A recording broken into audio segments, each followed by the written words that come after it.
اعوذ باللہ من الشیطان الرجیم بسم اللہ الرحمن الرحیم واتخذ اللہ ابراہیم خلیلا صدق اللہ العظیم وصدق رسولہ النبی الکریم ان اللہ وملائکتہ یصلون علی النبی یا ایہا الذین آمنوا صلوا علیہ وسلموا تسلیما اللہم صلی علی سیدنا و مولانا محمد معدن الجود والکرم وآلہ وبارک وسلم۔ تمام تعریفیں حمد و ثنا اللہ تعالیٰ جل مجدہ الکریم کے لیے۔ زاں بعد درود و سلام نبی محترم شفیع محتشم آقا کل ختم رسول دانائے سبل احمد مجتبیٰ جناب حضرت محمد مصطفیٰ صلی اللہ تعالیٰ علیہ وسلم کی ذات والا صفات کے لیے حمد و صلات کے بعد، عزیز دوستو، بزرگوں اور بھائیوں، حضرت سیدنا ابراہیم خلیل اللہ علی نبینا و علیہ الصلاۃ والسلام کا تذکرہ قرآن مجید نے کئی جگہوں پہ بیان فرمایا ہے۔ نبی پاک صلی اللہ تعالیٰ علیہ وسلم نے ارشاد فرمایا ہے کہ میں ملت ابراہیم پہ ہوں۔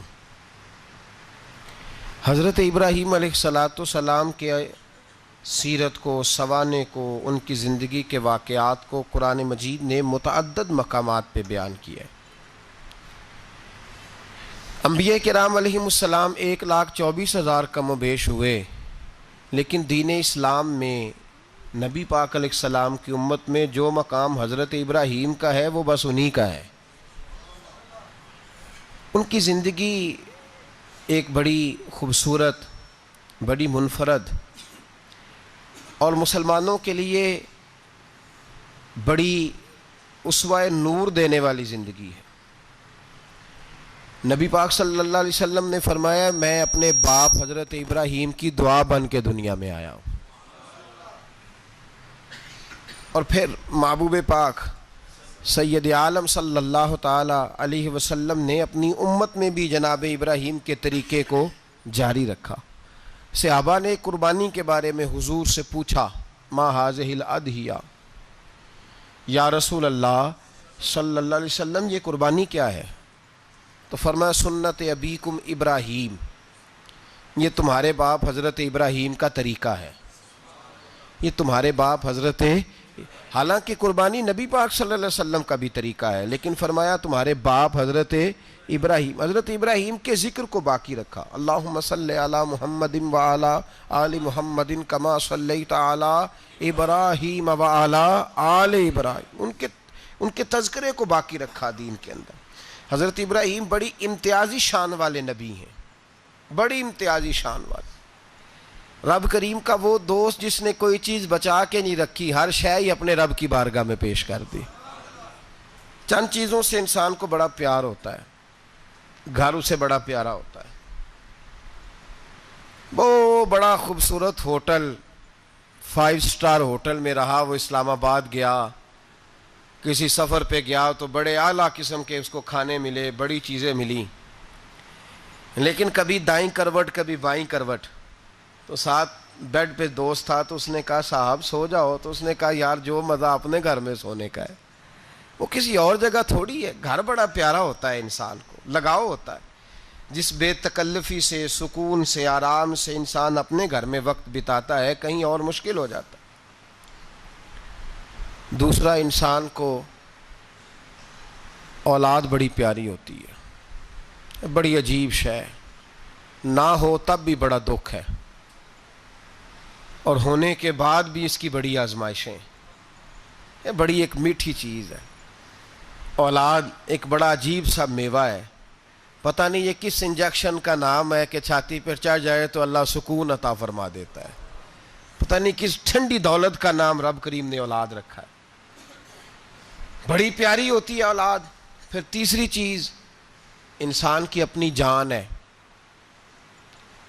اور یہ اتنی قیمتی شے ہے کہ اللہ کریم نے فرمایا کہ اگر تیری گردن پہ کوئی آدمی پستول رکھ کے، تلوار تیرے گلے پہ رکھ کے کہے نا کہ رب کا انکار کر دے ورنہ مار دوں گا، تو فرمایا وقتی طور پہ میری ذات کا انکار کر پر جان بچا جا۔ اگر تو مرنے کے قریب ہو گیا ہے اور حرام شے کھائے بغیر تو بچ نہیں سکتا، مر جائے گا، تو فرمایا چل تو اس طرح کر، حرام کھا کے جان بچا، پر جان بچانا فرض ہے، ضروری ہے۔ وطن بڑا پیارا، اولاد بڑی پیاری، جان بڑی پیاری، پر حضرت ابراہیم سے رب کریم نے فرمایا چل ابراہیم کوئی چیز دے، تو کہا یا اللہ تینوں ہی تیرے نام پہ قربان کرتا ہوں، تیری ہوئی ساری، ہر شے تیری۔ حضرت ابراہیم نے دین کے لیے، آپ شہر بابل کے قریب پیدا ہوئے تھے، وہاں سے مصر آئے، مصر سے فلسطین آئے، اور فلسطین سے آ کر کے کعبہ آباد فرمایا۔ زندگی سفروں میں گزری، سفر ایک تکلیف والی چیز ہے، پر حضرت ابراہیم نے وطن چھوڑ دیا، گھر چھوڑ دیا۔ جان بڑی عزیز ہوتی ہے اصل میں نا، جب انسان جد و جہد کرتا ہے نا دین کے لیے، تو اس کے رستے میں بڑی چیزیں آتی ہیں، کبھی اولاد، کبھی گھر، کبھی باہر، کبھی حکومتیں، کبھی سیاستیں، کبھی چدراہٹیں، اس کے رستے میں بڑا کچھ آتا ہے، اور اسے ہر چیز کو فیس کرنا پڑتا ہے۔ گھر کے اندر بھی جنگ ہوتی ہے اور گھر کے باہر بھی لڑائی ہوتی ہے، یہ آسان ہے ہی نہیں۔ ہم تو خیر ہتھیار چھوڑ کے پھینکنے والے لوگ ہیں، ہم بھولے بھالے لوگ ہیں، ہم کہتے ہیں میں نے تو کہا تھا مہندی نہ کرو، پر بیٹے نہیں مانے، تو بھولے جو ہوئے۔ اسی طرح حالانکہ اگر وہ بیٹا کہے نا کہ ابا جی لاؤ زندگی میں سارا کچھ میرے نام کرو، تو پھر ہم بھولے نہیں ہوتے، اور اس وقت ہم تیز ہوتے ہیں، کہتے ہیں یہ کیسے ہو سکتا ہے، ہاتھ کاٹ کے دے دوں۔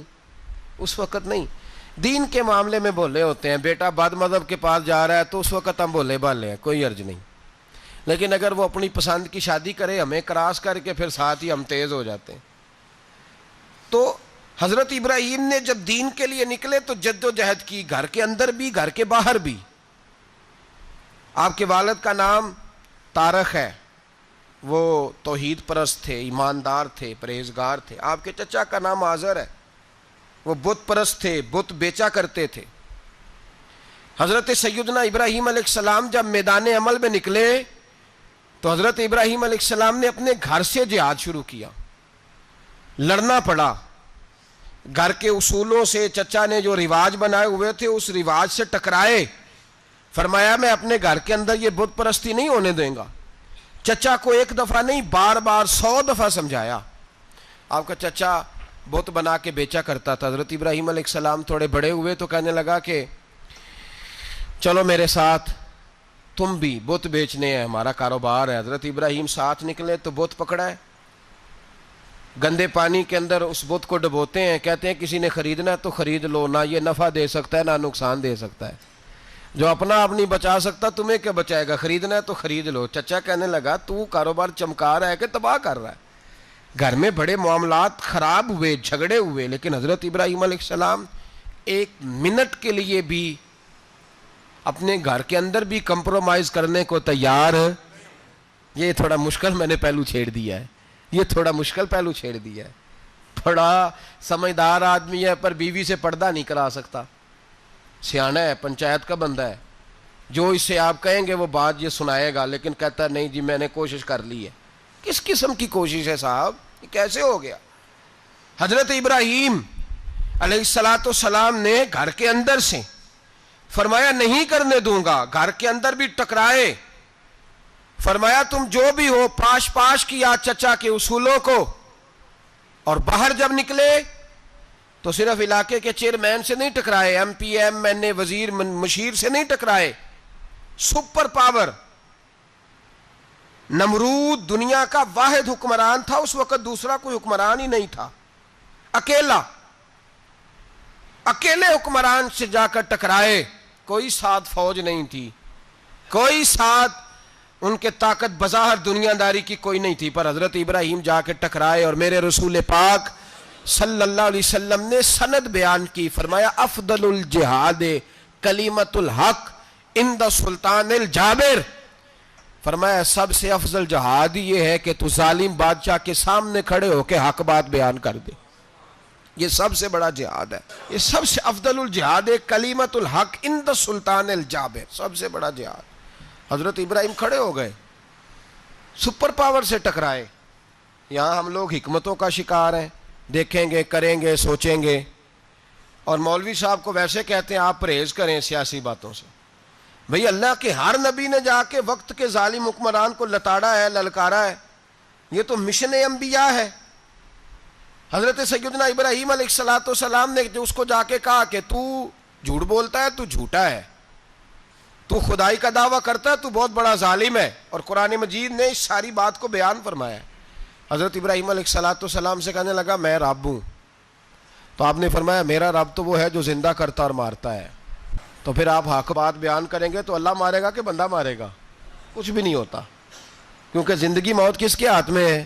اللہ کے ہاتھ میں. زندگی موت اللہ, کچھ بھی نہیں ہوتا. انسان صحیح سمت کا تعین کرے اور صحیح صحیح چلے. حضرت علی شیر خدا سے کسی نے کہا تھا کہ آپ کے بڑی دشمنی ہے, کوئی محافظ رکھ لیں. آپ فرمانے لگے موت خود بہت بڑی محافظ ہے, وقت سے پہلے آتی ہی نہیں. بڑی محافظ ہے وقت سے پہلے. علامہ نورانی رحمۃ اللہ تعالیٰ علیہ کراچی جیسے شہر میں رہا کرتے تھے, جہاں گام گام پہ خطرہ تھا. لوگوں نے کہا حضرت اتنے بڑے لیڈر ہو, آپ کی جماعت کی 62 سیٹیں ہوئیں قومی اسمبلی میں, ایک ایسا وقت بھی آیا تو کوئی ایک آدمی بندوق والا. آپ فرمانے لگے مجھے ضرورت ہی نہیں, اس لیے کہ جس خدا رسول کے لیے میں نکلا ہوں وہ خود ہی حفاظت کرنے والے ہیں, ضرورت نہیں ان چیزوں. تو بھائی حضرت ابراہیم ٹکرائے اور آپ کا انداز کیا ہے؟ جا کے کہا کہ تو نہیں, خدا وہ ہے جو زندہ کرتا. اور اس نے ایک بیوقوفوں جیسی دلیل دی. ایک آدمی کو کل پھانسی دینی تھی تو اس کو بلایا, کہنے لگا تجھے کب پھانسی ہے؟ اس نے کہا کل. کہنے لگا جا تجھے آزاد کیا, زندگی دی, اس کو چھٹی دے دی. ایک عام آدمی بیچارہ بیٹھا تھا, اس کو پکڑ کے نا کہنے لگا اس کی گردن اڑا دو. کہنے لگا دیکھ لو میں بھی زندہ کرتا اور مارتا ہوں, وہ جو کل مرنے والا تھا میں نے زندہ کر دیا ہے, اور جس کو پتہ ہی نہیں تھا کہ میں نے مرنا ہے اسے پکڑ کے میں نے مار دیا ہے. یہ بیوقوفوں جیسی دلیل ہے. حضرت سیدنا ابراہیم علیہ السلام چاہتے تو اسی وقت دلیل توڑ دیتے کہ تو کیا بیوقوفوں جیسی بات کر رہا ہے, اگر تو زندگی دیتا ہے تو مرے ہوئے میں جان ڈال کے دے جس کو تو نے مارا ہے.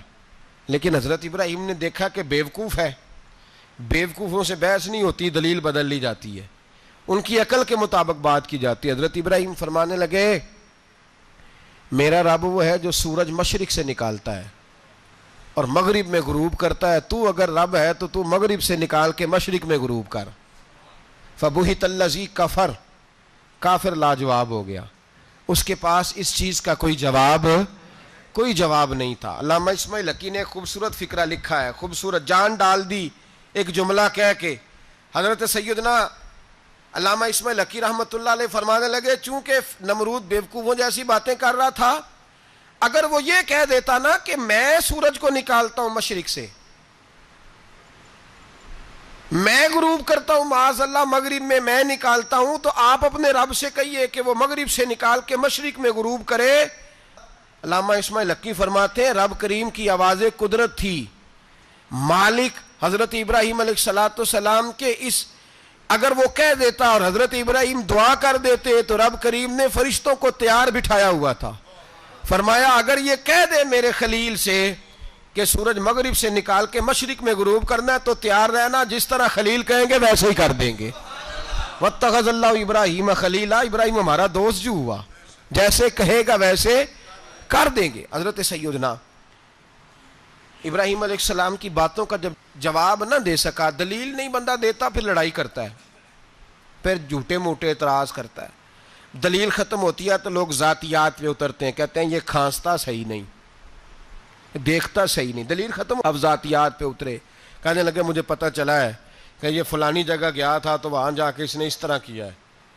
پھر لوگ ذاتیات پہ اترتے ہیں, جب دلیل کا جواب دلیل سے نہیں دے پاتے پھر ذاتیات پر اتر کر حملے کرتے ہیں.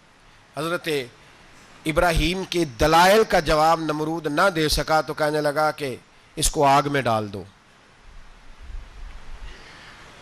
قوم گئی ہوئی تھی ساری, آپ نے بات سنی ہوئی ہے, میں نے صرف اشارہ دینا ہے, میلے پہ. تو حضرت سیدنا ابراہیم علیہ السلام نے سارے بت توڑ دیے, کلاڑا بڑے بت کی گردن پہ رکھا. واپس آئے, کہنے لگے بت کس نے توڑے ہیں؟ تو فرمایا اس سے پوچھ لو جس کی گردن پہ کلاڑا ہے. کہنے لگے یہ تو بول ہی نہیں سکتا. تو فرمانے لگے بڑے بیوقوف ہو, جو بولتا ہی نہیں, سنتا ہی نہیں, اپنا آپ نہیں بچا سکتا, اس کی پوجا کرتے ہو. کہنے لگے پکڑو, دلیلیں ختم ہو گئی, اس کو آگ میں ڈالو. بہت بڑی حویلی 45 فٹ مربع پہ مشتمل ایک حویلی بنائی گئی اور 45 فٹ اونچی. مختلف روایات علامہ اسماعیل حقی کہتے ہیں کہ 3 مہینے تک نمرود نے کہا کہ اس کے اندر لکڑیاں ڈالو. لوگ پوچھنے لگے کتنی دنیا جلانی ہے؟ کہنے لگا بندہ تو ایک جلانا ہے پر بندہ بڑا تگڑا ہے. ایک بندہ. 3 مہینے لکڑیاں ڈالی گئیں. اور لوگوں کی جو تہمات ہوتی ہیں نا وہ بڑی عجیب ہوتی ہیں. تہمات میں نے بڑی تفصیل سے رمضان المبارک میں گفتگو کی تھی. بدشگونی تہمات لوگ لیتے ہیں. اس وقت بھی لوگ تہمات کا شکار ہو گئے. عقیدہ بگڑ جاتا ہے تو وہ عجیب و غریب باتیں کرنے لگتا ہے. تہمات کا شکار ہو گئے. بیبیاں نظر مانتی میں بیمار ہوں اگر صحیح ہو گئی تو اتنے من لکڑی دوں گی حضرت ابراہیم کی آگ جلانے کے لیے. ایک عورت لے کے جا رہی ہے لکڑیاں تو ایک نیک دل آدمی نے اس سے پوچھا کہاں جا رہی ہو؟ کہنے لگی میں نے منت مانی تھی تو حضرت ابراہیم علیہ الصلوۃ والسلام کو معاذ اللہ جلانے کے لیے لکڑیاں لے کے جا رہی ہوں. تو وہ رب کریم کے بندے کہنے لگے تو ڈھونڈتی رہے گی تجھے وہ جگہ ملے گی نہیں. وہ بی بی کئی مہینے گھومتی رہی جگہ ہی نہیں ملی جہاں لکڑیاں ڈالنی تھی. ماری گئی. تہمات کا شکار ہوئے بہت سارے لوگ. تہمات کا بھائی تہمات دین کے اندر منع ہے. تہمات دین میں کوئی نظر ماننا کوئی کسی بزرگ کے مزار پہ جا کے سالے ثواب کے لیے کوئی چیز ماننا یہ تو درست ہوا. لیکن غیر شرعی نظریں مان لینا کہ میں آگ کے گرد چکر لگاؤں گا میں جناب وہاں جا کے یہ والا تماشا کروں گا میں دھاگا باندھوں گا میں رسا کاٹوں گا میں وہاں گندے اور سے پانی پیوں گا ان کی شریعت اجازت یہ تہمات ہیں بدشگونی ہے. دین میں ان کی کوئی گنجائش. آپ نظر ماننے سے پہلے بھی کسی عالم سے رابطہ کریں کہ میں منت مانگنے لگا ہوں تو کیسے ماننی چاہیے اس کا طریقہ پوچھیں. ایسے ہی غلط چیز کی منت تھوڑی مان لی جائے گی. بہرحال آمدام برسر مطلب حضرت ابراہیم کے لیے آگ جلائی گئی. 45 فٹ اونچی آگ ہے. پرندہ بھی اوپر سے گزرتا ہے تو نیچے گر جاتا ہے جل کے. اتنے دن لگا کے آگ جلائی گئی. اب حضرت ابراہیم کو جلایا جانے لگا ہے. یہاں تو موجیں ہیں نا جو کسی ادارے کا سربراہ ہے اس کے لیے موج ہے. کسی جگہ آفیسر بن گیا تو موج ہے. پیر صاحب کے لیے موج ہے. علامہ صاحب کے لیے موج ہے. خطیب صاحب کے لیے موج ہے. جلنا کس کو پڑتا ہے؟ وہ علی کوئی نہیں رہا اللہ ماشاء اللہ. وہ لوگ گزر گئے جو تکلیفیں سہ کے کام کرتے تھے. گزر گیا زمانہ. حضرت سیدنا ابراہیم علیہ السلام کو جلایا جانے لگا ہے تو اب اتنی بڑی آگ ہے تو ڈالیں کیسے؟ شیطان نے تجویز دی کہ منجنیق بناؤ. منجنیق بڑے بڑے بانس باندھ کے ان کے نیچے رسا باندھو. وہ جس طرح جھولنے کے لیے جھولا بنایا جاتا ہے اس طرح ایک منجنیق پرانے زمانے میں اس میں پتھر رکھ کے پھینکے جاتے تھے دشمنوں پہ. وہ منجنیق بنائی گئی کہ دور سے حضرت ابراہیم کو پھینکیں گے. ہاتھ حضرت ابراہیم کے باندھ دیے پاؤں مبارک باندھ دیے. پوری زمین پہ ایک نام لینے والا خدا کا. اور اس کو آج رسیوں میں جکڑا ہوا ہے.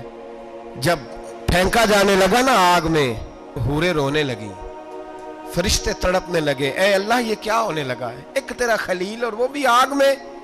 فرمایا جاؤ جا کے اس سے کہو اگر تمہاری مدد لیتا ہے تو اسے بچاؤ. ہوا کا فرشتہ آیا کہا ابراہیم اگر تو کہے. او بھائی ان چیزوں کو کہانی سمجھ کے نہ سنا کریں. یہ داستان نہیں. یہ وہ طریقے ہیں جو ہمارے رسول نے ہمیں اپنانے کا حکم ارشاد فرمایا ہے. جو عقیدے یہ وہ نظریات ہیں جو ہمیں اوڑھنے کو کہا گیا. اپنے رب کریم کی رضا پہ راضی رہنے کے یہ وہ خوبصورت مواقع ہیں صوفیاء نے جن کو بنا کر سمجھا کر ہم تک پہنچایا ہے. یہ ہے اہل طریقت کی باتیں. وہ کہتے ہیں یار جس حال میں رکھے راضی رہنا ہے. حضرت ابراہیم علیہ السلام کو پھینکا جا رہا ہے.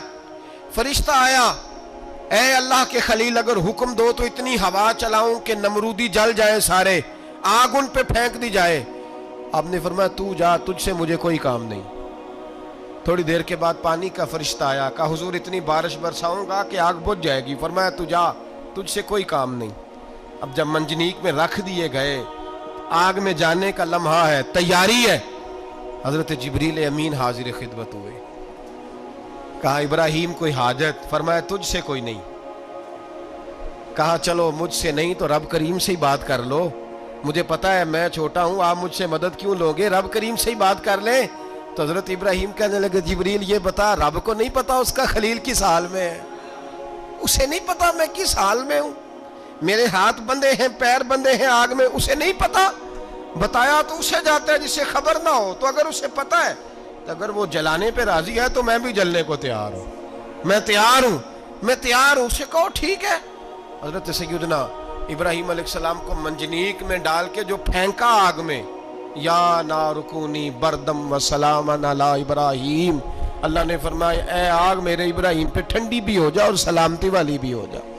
حضرت ابراہیم کو 2 فرشتوں نے بٹھا دیا زمین پہ، پھول کھلے ہیں، کونپلیں مہک رہی ہیں، کلیاں خوشبو دے رہی ہیں۔ حضرت ابراہیم نے سر سجدے میں رکھ دیا، سبحان اللہ والحمد للہ ولا الہ الا اللہ واللہ اکبر۔ حضرت ابراہیم اللہ کی تسبیح پڑھنے لگے، رب کریم کا شکر بجا لانے لگے۔ نکلے وہاں سے، کچھ دن گزر گئے، نکلے، حکم ہو گیا ابراہیم علاقہ چھوڑ دو۔ حضرت ابراہیم علیہ السلام وہاں سے نکل کے مصر آئے، چچا کے پاس ٹھہرے۔ انہوں نے اپنی بیٹی جناب سارہ کا نکاح کر دیا۔ کچھ آگے بڑھے تو ایک ظالم بادشاہ سے ٹکرائے، اس نے ایک شہزادی، ایک بادشاہ کی بیٹی قید کی ہوئی تھی، جناب ہاجرہ نام تھا، ان کو قید سے چھڑا کے ساتھ لائے۔ حضرت لوط علیہ السلام بھی ساتھ، یہ 4 لوگوں کا قافلہ چلا، فلسطین میں جا کے پڑاؤ ڈالا، گھر بار چھوڑا، تبلیغ شروع ہوئی۔ حضرت ابراہیم کے گھر میں 2 خواتین ہیں، ایک آپ کی بیوی ہیں، ایک حضرت ہاجرہ ہے، اولاد کوئی نہیں، بڑا میوہ ہے میٹھا، گھر وہی آباد ہوتا ہے جس میں بچے روتے ہیں، گھر ہوتا ہی وہ ہے جس میں بچوں کی چنچناہٹ ہوتی ہے، بھن بھناہٹ ہوتی ہے۔ حضرت ابراہیم نے ایک بچہ روتے ہوئے دیکھا تو آنکھوں میں آنسو آئے، کہنے لگے ربی حب لی من الصالحین، یا اللہ مجھے بھی نیک اولاد عطا کر دے۔ حضرت سارہ نے سن لیا، کہنے لگی ابراہیم شاید میرے بطن سے تو آپ کو نصیب نہیں، ہاجرہ سے نکاح کر لو۔ جناب ہاجرہ سے نکاح ہوا۔ اللہ تو بڑا بے نیاز ہے، رب کریم نے حضرت اسماعیل جیسا خوبصورت بیٹا عطا فرمایا۔ بیٹا کالا سیاہ بھی ہو تو سینے کی ٹھنڈک ہوتا ہے، پر یہ تو وہ بیٹا ہے جس کی پیشانی میں نور محمدی چمکتا ہے صلی اللہ علیہ وسلم۔ حضرت سیدنا اسماعیل علیہ اتنے خوبصورت، اب جس بیوی کے ہاں بیٹا تھا، بیٹھنا اٹھنا بھی زیادہ اس کے پاس، آنا جانا بھی اس کے پاس، توجہ ادھر ہو گئی۔ جناب سارہ رشک کرنے لگی، ایک دن کہنے لگی اسے چھوڑ آ جنگل میں، وادی غیر ذی زرع، مکے کے پاس۔ بھائی ایک بیٹا عالم دین بنا لو، کہنے لگا روٹی کہاں سے کھائے گا؟ تیرے 5 بیٹے ہیں، کو حافظ قرآن بنا، کہتے روٹی کہاں سے کھائے گا؟ وہ بچہ بھی کہتا ہے میں کہاں سے کھاؤں گا؟ حضرت ابراہیم علیہ السلام تو چند مہینے کا بچہ چھوڑ آئے، تو کہاں سے روٹی کھائی حضرت اسماعیل نے؟ کہاں سے کھائی ان کی اماں نے روٹی؟ بھوکے مر جاتے ہیں یہ سارے۔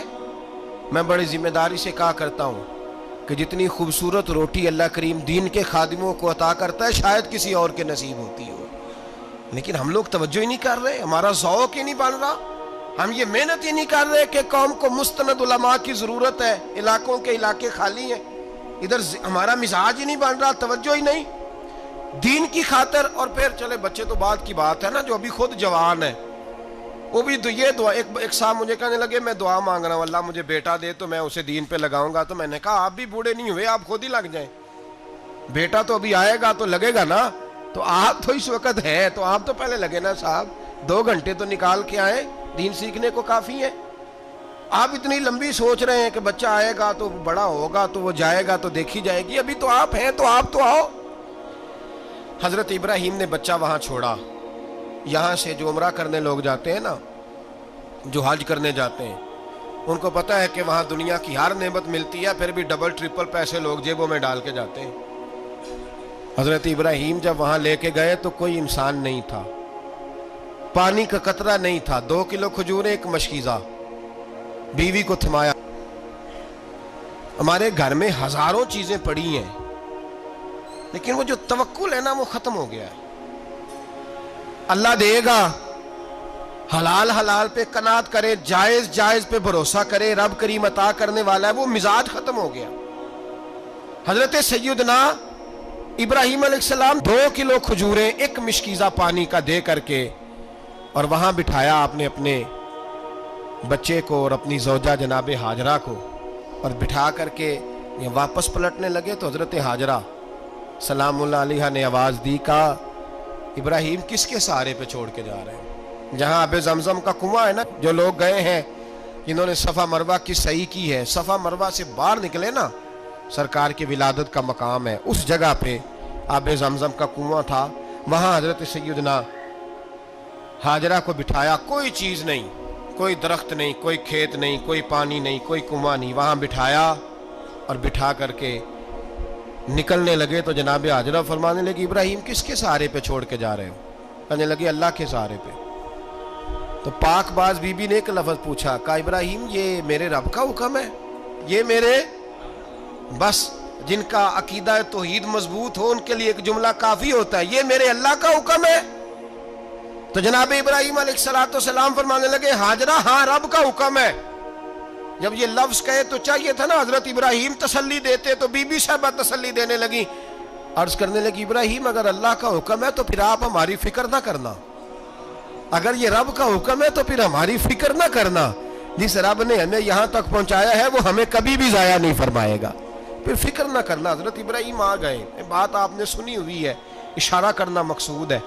13 سال میں چلے مان بھی لیا جائے بعض روایات کی روشنی میں کہ آتے جاتے بھی رہے، لیکن مکمل دیکھ بھال اپنے بچے کی پرورش میں پورا حضرت ابراہیم علیہ السلام کا کردار، سارا کردار ماں کا تھا. میں جب خواتین کے بارے میں کوئی بات کرتا ہوں تو میں آپ کو اکثر کہتا ہوں کہ یہ صرف بیوی کے لیے حکم نہیں ہوتا، یہ ٹریننگ بیٹی کو دینی ہے اور بہن کو دینی ہے، یہ تربیت کریں اپنے گھر میں.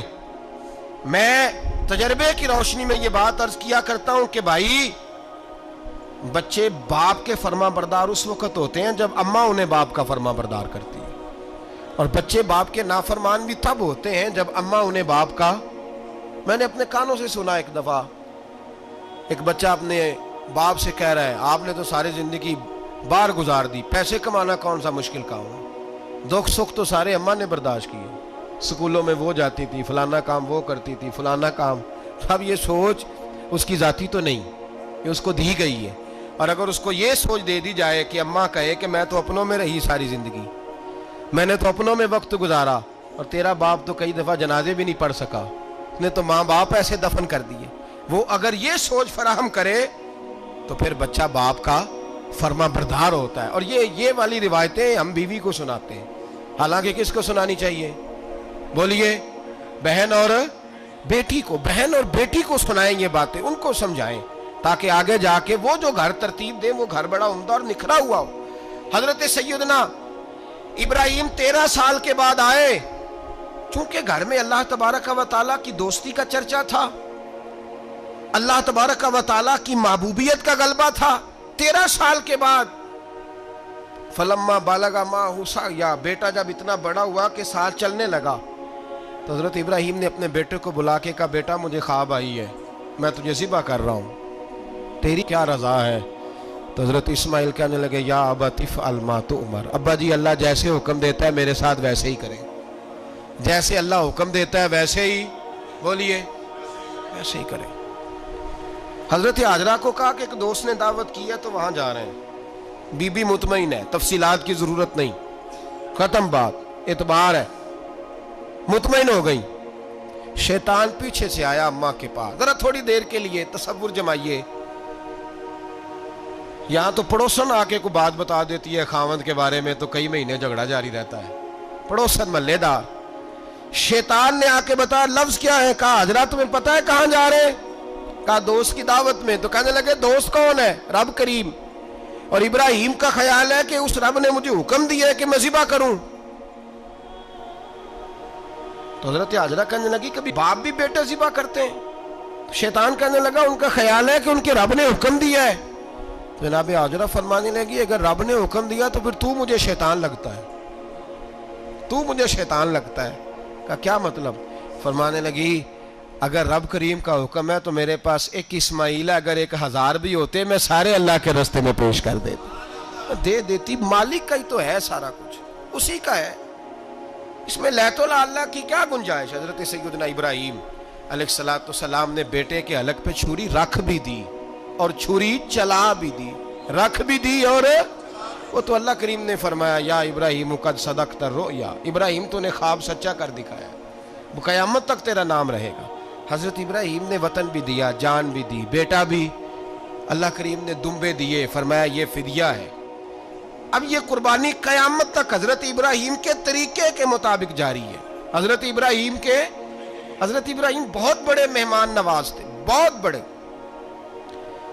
آپ جب مصر میں قیام تھا تو بڑے بڑے لمبے چوڑے لنگر پکتے تھے, لوگ آیا جایا کرتے تھے, بڑا تفصیل کے ساتھ کھانا ہوتا تھا. مہمان نوازی آپ کی خاص صفت مبارکہ ہے. ہمارے ہاں بھی مہمان نوازی ہوتی ہے امیروں کی, بلکہ اب تو مہمان نوازی اس طرح کی ہے کہ کل تیری میرے پاس دعوت ہے اور پرسوں میری تیرے پاس ہے. وہی امیروں میں وہ چکر رہتا ہے, پارٹیاں دوست ایک دوسرے کو ڈالتے ہیں, تیری طرف پارٹی تیری طرف. اور اسی انداز میں اب یہ عید آئے گی نا, ٹکا پارٹیاں ہوں گی جگہ جگہ, اور لوگ سوال پوچھنے لگے ابھی سے, کہتے ہیں قربانی کا کتنا گوشت گھر رکھنا جائز ہے, قربانی کا کتنا گوشت گھر رکھنا جائز ہے. سارا ہی جی اس لیے فریزر لے لیں, فریج سے نہیں کام چلے گا. سارا ہی جہاز گھر رکھنا سارا ہی جائز ہے, رکھ لیں. او خدا کے بندے, قربانی وہ بندہ دیتا ہے جو سارا سال ہی گوشت کھاتا ہے. صحیح کہہ رہا ہوں؟ قربانی صاحب نصاب صاحب استطاعت بندہ دیتا ہے نا, تو وہ سارا سال ہی گوشت, تو سارا گھر میں رکھنا بھی جائز ہے, لیکن سارا دے دینا بھی. تو جو آ رہی ہے اس پہ کیوں توجہ کرتے ہو, جو دوسرا جائز ہے اس پہ کیوں نہیں عمل کرتے؟ سارا تقسیم کر دیں, بات ختم ہوئی. یقین کریں, محرم میں جا کے دوست ٹیلی فون کر کے سوال پوچھتے ہیں, کہتے ہیں صاحب سنا ہے قربانی کا گوشت محرم میں کھانا جائز نہیں. میں کہ نہیں, ربیع الاول چ بھی جائز جی, رجب رمضان تک کھاؤ, کوئی بندہ نہیں منع کرتا. اس لیے کہ کسی کو دینا تو پسند ہی نہیں.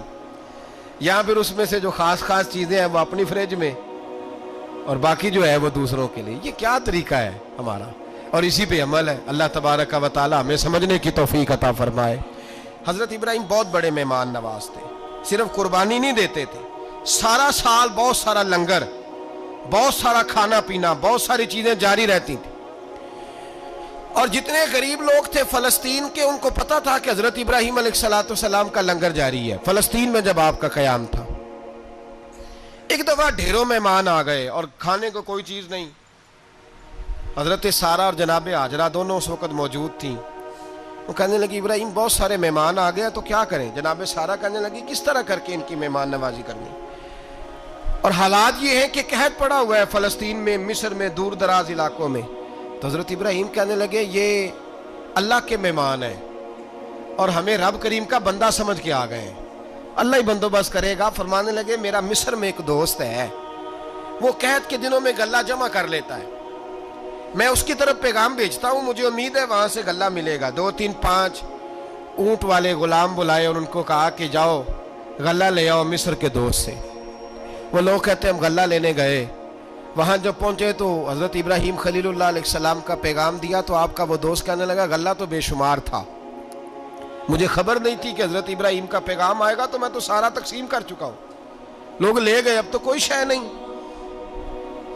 اب وہ خالی آ گئے, 5 کے 5 اونٹ. جب خالی آئے تو حضرت ابراہیم کی حویلی کی دیواریں چھوٹی چھوٹی تھیں. ان غلاموں میں سے, خادموں میں سے, آپ کے ان چاہنے والوں میں سے ایک کہنے لگا یار وہ غریب تو انتظار کر رہے ہوں گے کہ غلہ لینے گئے ہیں, ہمیں روٹی ملے گی. چھوٹی چھوٹی دیواریں ہیں, وہ جب دیکھیں گے نا خالی آ گئے تو انہیں تکلیف ہوگی. اس طرح کرو بوریوں میں ریت بھر لیتے ہیں, ریت بھر کے لے جاتے ہیں, بعد میں اندر رکھ کے انہیں سمجھا بہلا لیں گے, یا حضرت ابراہیم کو بتائیں گے, وہ خود ہی ان لوگوں کی دل جوئی فرمائیں گے. اب غلہ کی جگہ ریت بھر کے اونٹوں پہ رکھ کے لائی گئی. لا کے بوریاں جب رکھ دی گئیں, حضرت ابراہیم علیہ السلام دوپہر کے وقت آرام فرما رہے تھے. بی بی سارہ اٹھی, کہتی ہیں جب میں نے دیکھا نا کہ بوریاں پہنچ گئی ہیں تو گئی, غلام کو ساتھ لیا, اور اس کو جب کھولا نا تو کہتی اتنی حسین گندم میں نے پہلے کبھی دیکھی نہیں تھی, اتنا پیارا دانہ میں نے کبھی ملاحظہ ہی نہیں کیا تھا. فرماتی ہیں جب اس کو پیس کر چکی میں روٹیاں پکائیں تو خوشبو دور دور تک پھیل گئی, اعلیٰ غذا بنی. بڑے بڑے کھانے بیبیوں نے مل کے پکائے, چن دیے گئے. حضرت ابراہیم اٹھے تو لوگ کھانا کھا رہے, سجدہ شکر ادا کیا, اور جب سجدے میں گئے تو وہی آنے لگی, پھر رونے لگے. جب پلٹ کر باہر تشریف لائے تو جناب سارہ کہنے لگی ابراہیم تمہارا مصری یار بڑا اچھا ہے, اس نے اتنی اعلیٰ گندم بھیجی ہے کہ اتنی تو میں نے پیاری گندم کبھی دیکھی نہیں. جناب ابراہیم مسکرائے, فرمانے لگی سارہ یہ مصری یار نے نہیں بھیجی، یہ میرے عرشی یار نے بھیجی ہے، یہ میرے عرشی یار نے بھیجی ہے۔ بھائی مہمان نوازی مزاج تھا، ہاتھ لٹا دینا مزاج تھا، دوسروں کی اشک شوئی مزاج تھا۔ حضرت ابراہیم علیہ السلام کا طریقہ ہے قربانی، حضور نے ان کا طریقہ بیان کیا۔ اگر سال کے بعد قربانی دینا ان کا طریقہ ہے تو سارا سال غریبوں کو روٹی دینا بھی حضرت ابراہیم کا طریقہ ہے، سارا سال غریب کی نوکری کرنا یہ بھی حضرت ابراہیم کا طریقہ ہے، بھوکے کو کھانا کھلانا یہ بھی۔ میرے مصطفیٰ کریم سید عالم صلی اللہ علیہ وسلم سے صحابہ نے پوچھا حضور بہترین مسلمان کون ہے؟ بہترین مسلمان؟ تو حضور نے فرمایا جو سلام لینے میں پہل کرے اور غریب کو روٹی کھلانے میں سب سے اچھا ہو، وہ بہترین مسلمان ہے، زبردست مسلمان۔ ہمارے ہاں دعوتیں ہوتی ہیں تو امیروں کی، افطاریاں ہیں تو امیروں کی، اور میرے مصطفیٰ کریم علیہ السلام نے فرمایا بدترین دعوت ہے جس میں امیر بلائے جائیں غریب نہ بلائے جائیں، وہ بدترین دعوت۔ حضرت ابراہیم کا طریقہ رہا ساری زندگی مہمان نوازی۔ اور دوسرا ان کا مزاج تھا، اللہ سے پیار ہو گیا تھا نا، جب رب کریم سے محبت ہوتی ہے نا اور محبت کا احساس ہوتا ہے دل میں، پھر سجدے لمبے ہوتے ہیں۔ عام آدمی تو نماز بھی نہیں پڑھ سکتا، اسے خدا سے محبت ہوتی ہے وہ تہجد بھی نہیں چھوڑ سکتا۔ وہ یہ محبت کی بات ہے نا، جس کو پیار ہوتا ہے اس کی تہجد بھی ہے، اس کی اشراق بھی ہے، چاشت بھی ہے، اس کے عمرے بھی ہیں، اس کے حج بھی ہیں، اس کے بار بار کعبۃ اللہ کے دیدار بھی ہیں۔ یہ محبت الہی ہے، جوش مارتی ہے۔ ان لوگ سجدہ کرتے ہیں تو اٹھتے ہی نہیں، اللہ کے بندوں سے پیار کرتے ہیں اللہ کی۔ حضرت ابراہیم کو رب کریم سے اتنی محبت تھی، اتنا پیار تھا کہ وہ آپ کی زندگی کے ہر پہلو سے چھلکتا تھا۔ ایک وقت ایسا آیا کہ اللہ تعالیٰ نے حضرت ابراہیم کو بہت زیادہ مال عطا فرمایا، اتنے اونٹ گنے نہیں جاتے، گائیں اتنی زیادہ کہ شمار نہیں ہوتی، بکرے بکریاں اتنی زیادہ کہ شمار، بہت زیادہ مال اللہ نے عطا فرمایا۔ اور ابھی کچھ عرصہ پہلے آپ پیچھے جائیں نا تو جو لفظ مال تھا وہ روپے پہ تو بولا ہی نہیں جاتا تھا، وہ جانوروں پہ بولا جاتا تھا۔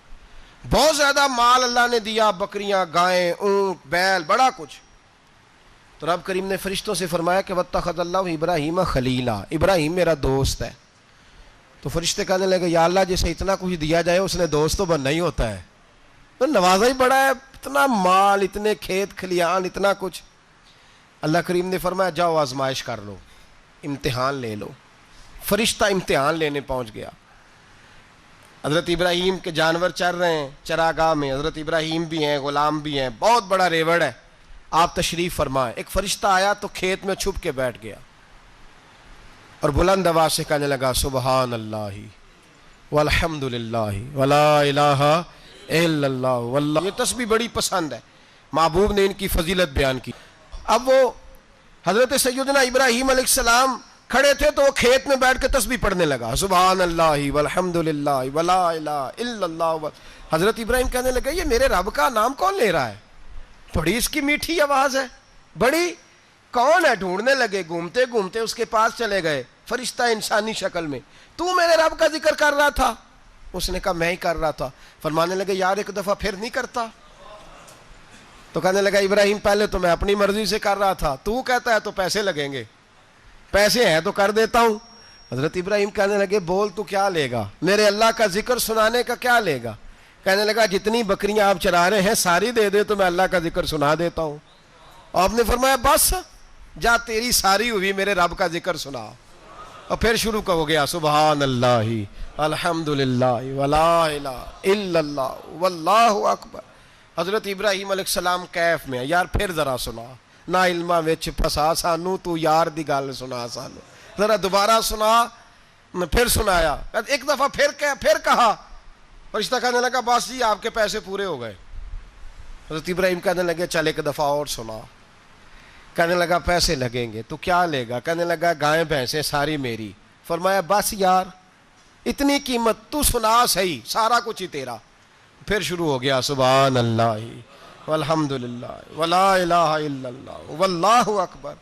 گائیں دے دیں، بھینسیں دے دیں، وہ ذکر سناتا ہے۔ حضرت ابراہیم کبھی مچلتے ہیں، کبھی روتے ہیں، کبھی آہیں بھرتے ہیں، تو میرے رب کا نام لے رہا ہے، ذرا پھر سے لے۔ کیف جاری ہے۔ کہنے لگا بس بھائی۔ حضرت ابراہیم فرمانے لگے تو اور لے لے جو لینا ہے، مجھے ذکر سنا۔ اس نے کہا ابراہیم بکریاں میں لے چکا، گائے بھینسیں میں لے چکا، اونٹ رہ گئے، سارے لے لوں گا پھر ذکر سناؤں گا. فرمایا جا تیرا ہوا تو ذکر سناتا رہ, میں دیتا ہوں.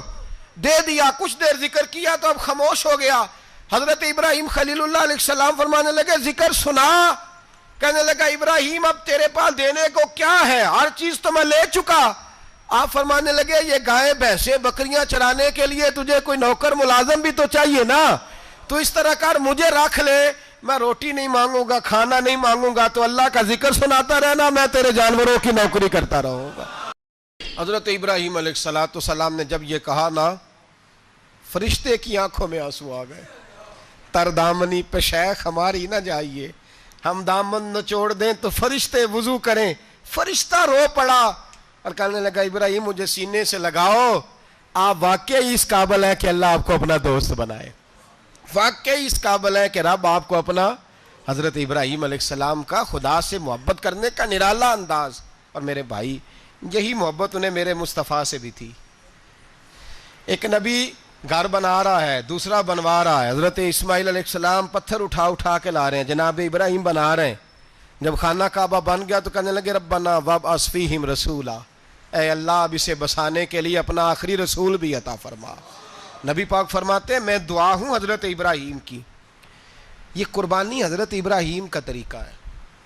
حضور نے اگرچہ نبی پاک کی اپنی سنت تھی, یہ بھی کہہ سکتے تھے سنتی و سنت ابیکم ابراہیم, میری سنت ہے اور تمہارے باپ ابراہیم کی سنت ہے. یہ نہیں فرمایا. جب صحابہ نے کہا قربانی کیا ہے, فرمایا سنت ابیکم ابراہیم, یہ تمہارے باپ ابراہیم کی سنت ہے.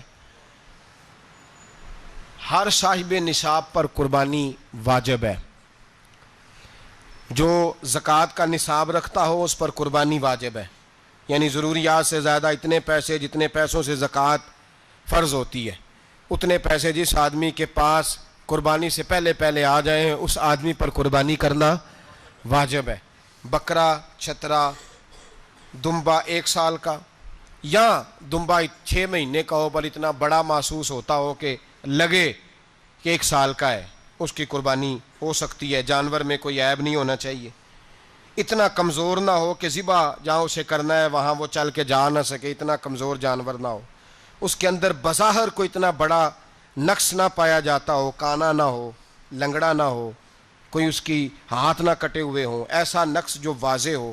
بکرا 1 سال کا, گائیں اور بھینس یہ 2 سال کی, اونٹ 5 سال کا. اب اس میں یہ ہے کہ ہمارے بہت سارے دوست چونکہ ہم دیہاتی لوگ ہیں تو پوچھتے ہیں کہ دوندا نہیں ہے تو چوگا نہیں ہے, تو یہ ہماری پنجابی کی اصطلاحات ہیں. پنجابی کی شریعت اسلامیہ نے سال بتائے ہیں, یہ تو ہم نے اپنی آسانی کے لیے یا دیہاتوں میں جو ماحول تھا اس طرح کا جانور لیں, خوبصورت جانور لیں. جو نصاب ہے وہ بھی میں نے آپ کو بتایا, لیکن ایک اور پہلو بھی ہے. نبی پاک صلی اللہ علیہ وسلم پہ زکوٰۃ کبھی فرض نہیں ہوئی, کبھی حضور پہ زکوٰۃ فرض نہیں ہوئی.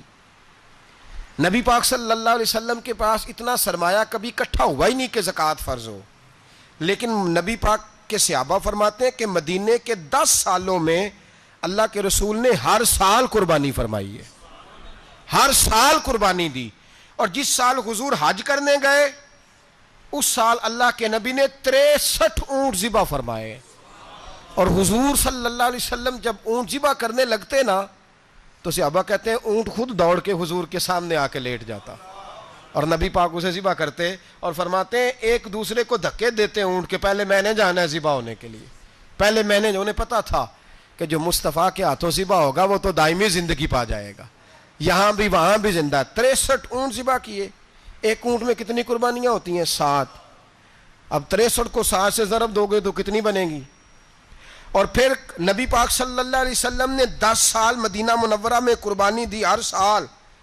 اب وہ 63 اونٹ, ایک اونٹ میں 7 قربانیاں, ہر سال یہاں قربانی. اور مولا علی شیر خدا فرماتے ہیں نبی پاک 2 قربانیاں دیتے. میں نے کہا حضور 2 جانور ذبح کر رہے ہیں آپ, تو حضور نے فرمایا ایک میری طرف سے, ایک میری امت کی طرف سے, غریبوں کی طرف سے. اور حضرت علی کو حضور نے وصیت فرمائی تو 2 دیا کرے گا. یا رسول اللہ صلی اللہ علیہ وسلم میں غلام ہوں, خادم ہوں. حضور نے فرمایا علی ایک تو نے اپنی دینی ہے, ایک میری طرف سے دینی ہے. 2 قربانیاں. مولا علی نے بھی ساری زندگی 2 قربانیاں دی. حضرت علی بھی مال کے نصاب نہیں تھے, اپنا مکان ہی نہیں تھا, کوئی کاروبار نہیں تھا, کئی دن فاقے رہتے تھے. پر قربانیاں کتنی دیتے تھے؟ 2۔ ہمارے پاس ویسے اگر سسرال میں، میکے میں، کزنوں میں کچھ شادی ہو جائے تو 50-60 ہزار کا خرچہ برابر ہے، وہ پکا ہے۔ اور قربانی کی باری غریب ہو گئے، سارے ہی غریب ہو گئے، کہتے نہیں یہاں مشکل ہے۔ او خدا کے بندے، اللہ کے ساتھ تجارت کر، اس کے رستے میں 1 دے گا، رب تجھے 70 گنا اضافہ کے ساتھ عطا فرمائے گا۔ قربانی مال کے نصاب پہ ہے۔ کوشش کیا کریں کہ اللہ کے رستے میں جب دینا ہو پھر لیت اللہ سے بچیں، خوبصورت جانور لائیں جن کو اللہ نے توفیق دی ہے، ان کے لیے نصیحت ہے جن کو اللہ نے توفیق دی۔ میں نے اپنے حضرت صاحب کو دیکھا ہے، وہ کہتے تھے کئی جانور اللہ نے بڑا نوازا ہے، کہتے ایک میرا ہے، ایک میرے ماں کا، ایک میرے باپ کا ہے، ایک میرے فلاں استاد صاحب کا، ایک میرے پیر صاحب کا ہے، یہ جانور غوث اعظم جیلانی کا نام کا دے رہا ہوں۔ اور پھر ایک بڑا خوبصورت جانور بندھا ہوتا اور حضرت خود ان کو چارہ ڈال رہے ہوتے، تو حضور یہ کیا ہے؟ فرمانے لگے یہ میں رسول اللہ کے نام پہ قربان کروں گا، یہ نبی پاک کے نام پر قربان کیا جائے گا۔ جن کو اللہ نے حیثیت دی ہے وہ کوشش کریں اپنے محبوب کی طرف سے بھی قربانی کریں، نبی پاک کے نام کی قربانی دے، خوبصورت سا جانور پیارا، پھر اس کی خدمت ہو، پھر اس کی قربانی دی جائے اور نبی پاک کے نام پر قربانی دی جائے۔ حضور نے خود وصیت فرمائی حضرت ابو بکر صدیق کو، قربانی بڑا حسین عمل ہے، اور میرے نبی پاک صلی اللہ علیہ وسلم نے ناراضگی بھی فرمائی، ذرا خوگر حمد سے تھوڑا سا گلا بھی سن لے۔ میرے حبیب نے فرمایا جو طاقت کے باوجود قربانی نہ کرے وہ ہماری عیدگاہ میں عید کی نماز پڑھنے نہ آئے، وہ نہ آئے۔ اور یا رسول اللہ جو کرے گا، فرمایا قربانی کے جانور کا خون کا قطرہ بعد میں زمین پہ گرے گا، اللہ اس کے سارے گناہ پہلے معاف فرما دے گا، اللہ اس کے سارے گناہوں کو بخشے گا۔ قربانی کریں، خوبصورت انداز میں کریں، اللہ کی رضا کے لیے۔ بزرگوں نے لکھا ہے 3 حصے کرو گوشت کے، ایک گھر میں رکھو، ایک رشتہ داروں میں بانٹو، پڑوسیوں میں بانٹو، اور تیسرا فقط غریبوں کو دو۔ لیکن میں اکثر یہ سوچتا ہوں کہ ہمارے ہاں قربانی کرتا ہی وہ ہے جن کے گھر میں ہر جمعرات کو چھوٹا گوشت پکتا ہے، اور جن کے گھر میں ہفتے میں 3 دفعہ مرغی کا گوشت پکتا ہے، وہی تو قربانی دینے کے قابل ہوتے ہیں۔ تو وہ بھی اگر قربانی کے بکرے میں سے بھی تیسرا رکھنا چاہیں تو اجازت تو ہے، میں نے کہا سارا رکھنے کی بھی اجازت ہے، لیکن اگر آپ مہربانی کریں، کوشش کریں کہ یار ہم تو سارا سال ہی کھاتے ہیں، اور ہمارے یہاں جو گوشت تقسیم ہوتا ہے نا وہ بھی باری لگی ہوئی ہے، ادھر سے پلیٹ آئی تھی گوشت کی تو ادھر سے بھر کے چلی گئی، بھئی اس نے کی ہے، اس کو بار بار گوشت دینے کا کیا مطلب ہے؟ آپ یہ دیکھیں عزیزوں میں، رشتہ داروں میں، اور میں اگر تھوڑا سا آپ کی توجہ کرانے میں کامیاب ہو جاؤں تو سفید پوش لوگوں کو دیکھیں، کچھ سفید پوش ہیں، سفید پوش جن کے اوپر قرضے ہیں، بیماریوں نے جکڑ لیا ہے، گھر میں بڑے بڑے سخت مریض آ گئے ہیں، سفید پوش پہلے دیا کرتے تھے۔ آپ ان سے پوچھتے ہیں صاحب قربانی، تو بات کو ٹالتے ہیں، وہ کہتے ہیں سوچ رہا ہوں کوئی حصہ ڈال جائے، پردہ پوشی کرتے ہیں، کہتے ہیں کہیں حصہ رکھا ہوا ہے، پردہ پوش۔ اکثر وہ لوگ قربانی نہیں دے پاتے، اکثر دیا کرتے تھے اب نہیں دے پا رہے، کیوں؟ اس لیے کہ مشکلات ایسی آ گئیں۔ ان لوگوں کا خیال کریں، ان کے گھروں تک گوشت پہنچا کے آئیں، ان پر توجہ کریں۔ وہ سفید پوش آدمی کبھی ذکر نہیں کرے گا۔ کچھ تو ایسے ہیں جو خود پہنچ جاتے ہیں کہ ہمیں گوشت دیا جائے، لیکن کچھ سفید پوش ہیں لا یسألون الناس الحافا، اللہ فرماتے کچھ لوگ لپٹ لپٹ کے سوال نہیں کرتے، سفید پوشی کا بھرم رکھتے ہیں، کا مزاج نہیں۔ ان کی طرف دیکھیں، اپنے رشتہ داروں کو دیکھیں، خاص کر ان رشتہ داروں کو دیکھیں جن کا آپ کو پتہ ہے کہ غریب ہیں، مجبور ہیں، ان کے گھروں میں گوشت بھیجیں۔ غریب بیٹیوں، غریب بہنوں کا خیال کریں، اس طرف متوجہ ہوں، ان کے ساتھ اس نے سلوک کریں، اس طرف آپ لوگ خیال کریں۔ اللہ ہمیں سمجھنے کی توفیق عطا فرمائے۔